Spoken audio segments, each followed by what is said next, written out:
Serikali kupitia Shirika la Umeme Tanzania, yaani TANESCO, inatekeleza mikakati mbalimbali ya matengenezo na ukarabati wa njia za kusafirisha na kusambaza umeme katika wilaya ya Kibiti ili kuondokana na tatizo la kukatika kwa umeme kunakotokana na uchakavu wa miundombinu hiyo.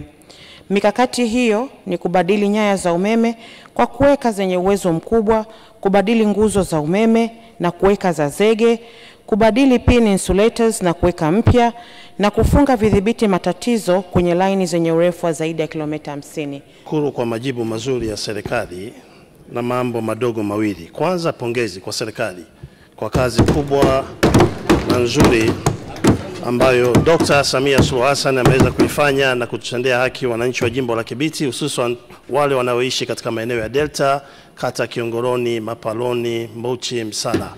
Kule kote kumepelekwa umeme takriban shilingi bilioni 3.8. Tunashukuru sana serikali ya Chama cha Mapinduzi. Na swali moja dogo la nyongeza. Kwa kuwa serikali ilishatenga eneo pale kwenye kata ya Ruaruke, kijiji cha Rungungu, kujenga substation ili kupunguza tatizo la kukatika